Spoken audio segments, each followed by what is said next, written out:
Good morning students. आज का हमारा टॉपिक है एस, पी, डी तथा एफ इलेक्ट्रॉनिक विन्यास के आधार पर तत्वों का वर्गीकरण। तो इलेक्ट्रॉनिक विन्यास के आधार पर तत्वों का वर्गीकरण जो है हम निम्न 4 ब्लॉक्स में कर सकते हैं। पहला है आपके एस ब्लॉक एलिमेंट, दूसरा है पी ब्लॉक, फिर है डी ब्लॉक एंड सबसे लास्ट है एफ ब्लॉक एलिमेंट्स। तो सबसे पहले हम जो है इंट्रोडक्शन करते हैं एस ब्लॉक एलिमेंट्स के बारे में। तो जिन तत्वों में जो है आपके डिफ्रेंशिएटिंग इलेक्ट्रॉन्स अर्थात जो अंतिम इलेक्ट्रॉन जो है वो बाह्यतम कोश के एस ऑर्बिटल्स में अगर प्रवेश करता है तो हम इन्हें एस ब्लॉक एलिमेंट कहते हैं।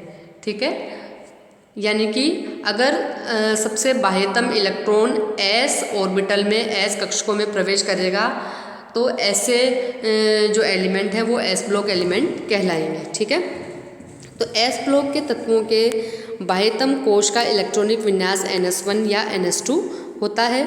जिनका इलेक्ट्रॉनिक विन्यास NS1 होता है उन्हें हम क्षारीय धातु यानी कि अल्कली मेटल कहते हैं, और जिनका बाह्यतम कोश का इलेक्ट्रॉनिक विन्यास NS2 होता है उन्हें हम अल्कली अर्थ मेटल यानी कि क्षारीय मृदा धातुएं कहते हैं।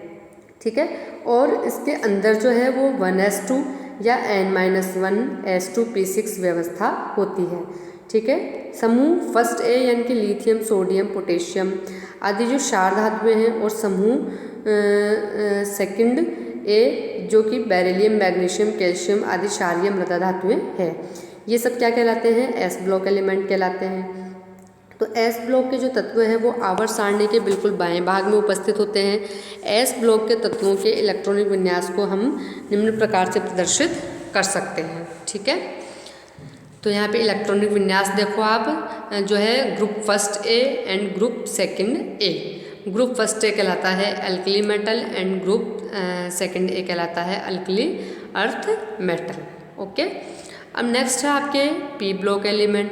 तो जिन तत्वों में डिफ्रेंशिएटिंग इलेक्ट्रॉन यानी कि सबसे बाह्यतम कोश के पी ऑर्बिटल में प्रवेश करता है सबसे लास्ट में आने वाला इलेक्ट्रॉन, तो हम उन्हें कहते हैं पी ब्लॉक एलिमेंट। तो पी ब्लॉक तत्वों के बाह्यतम कोश का इलेक्ट्रॉनिक विन्यास क्या होता है? NS2 Np12 होता है। शून्य समूह और वर्ग 13 से 18 के तत्व पी ब्लॉक एलिमेंट कहलाते हैं। ठीक है, और यह आवर्त सारणी में बिल्कुल दाएं भाग में उपस्थित होता है, और इन तत्वों को हम सामान्य तत्व भी कहते हैं। ठीक है, नेक्स्ट है आपके डी ब्लॉक एलिमेंट।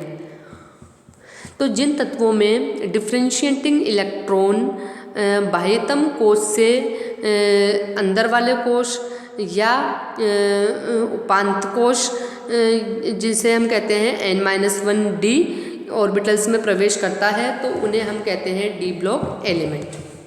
ठीक है, तो डी ब्लॉक एलिमेंट्स के लिए बाह्यतम कोश का इलेक्ट्रॉनिक विन्यास क्या होता है?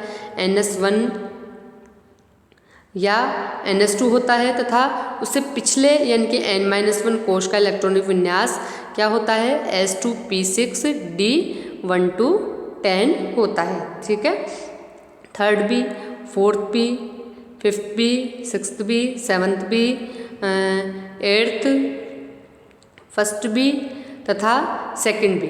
ठीक है, यानी कि हम बात करें कि वर्ग आपके 3 से लेकर के 12 के जो तत्व है वो डी ब्लॉक एलिमेंट कहलाते हैं। और डी ब्लॉक एलिमेंट की 4 सीरीज़ है। 3D सीरीज़ जो कि आपके स्कैंडियम से चालू होकर जिंक तक ख़त्म होती है।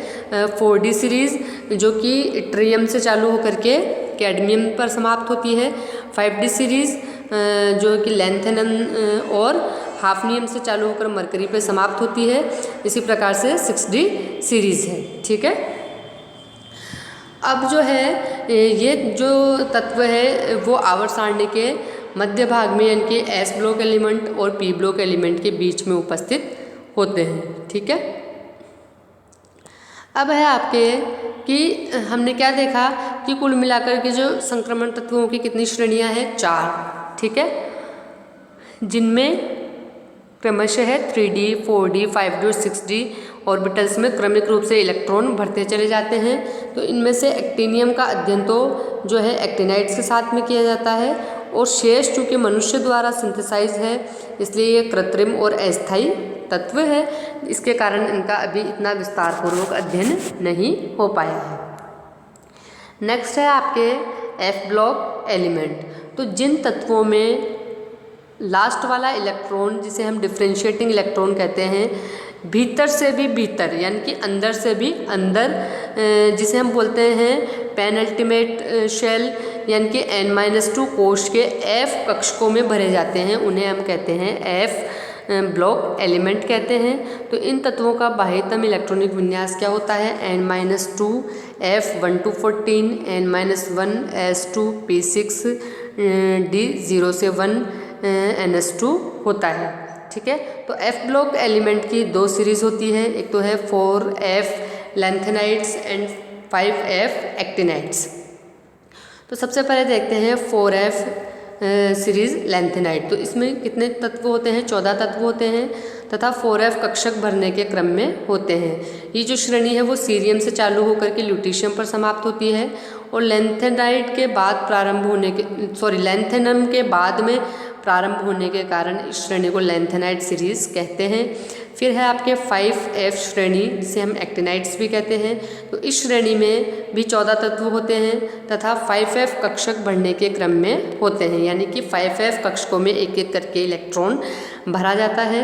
और ये श्रेणी जो है वो थोरियम से चालू होती है और लोरांशियम पर ये समाप्त होती है। ठीक है, और एक्टिनम के बाद में प्रारंभ होने के कारण इस सीरीज़ को हम एक्टिनाइड सीरीज़ कहते हैं। ठीक है, और आवर्त सारणी में इनकी पोजीशन क्या है? आवर्त सारणी में इन लैंथेनाइड्स और एक्टिनाइड्स को जो है आवर्त सारणी में सबसे नीचे अलग रखा गया है।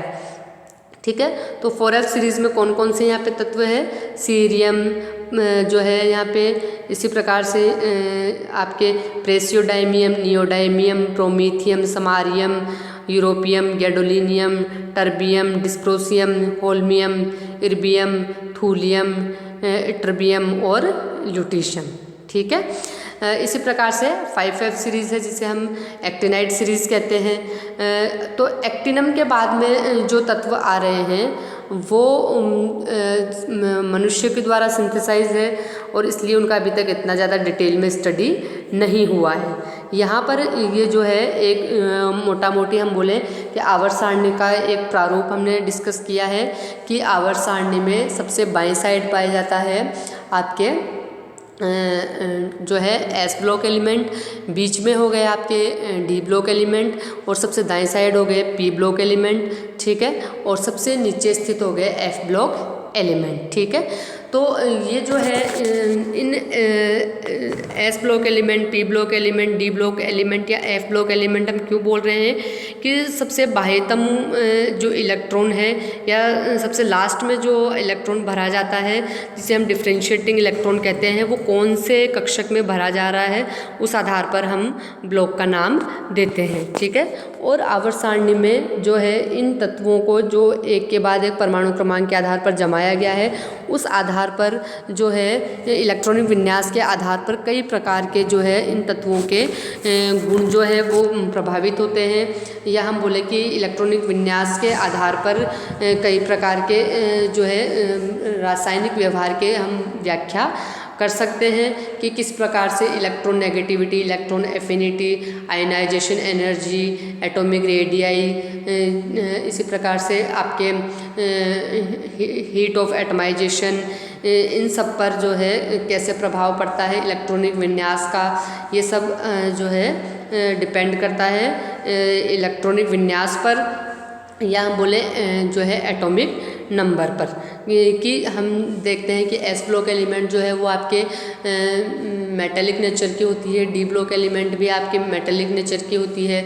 ठीक है, इसी प्रकार से हम देखते हैं कि पी ब्लॉक एलिमेंट्स जो है उनमें ऊपर स्थित जो तत्व है वो गैसियस नेचर के होते हैं और वो नॉन मेटेलिक होती है, जबकि बीच वाले तत्व जो होते हैं उनमें मेटल और नॉन मेटल दोनों के कैरेक्टर पाए जाते हैं, इसलिए उन्हें उपधातु कहते हैं। जबकि नीचे वाले तत्वों में धात्विक कैरेक्टर बढ़ते चले जाते हैं। ठीक है, इसी प्रकार से जो है लैंथेनाइड्स, एक्टिनाइड्स में भी धात्विक नेचर पाई जाती है। तो कई प्रकार के इनके जो हम बोले कि प्रॉपर्टीज़ है वो इलेक्ट्रॉनिक विन्यास पर निर्भर करती है। ठीक है, ओके।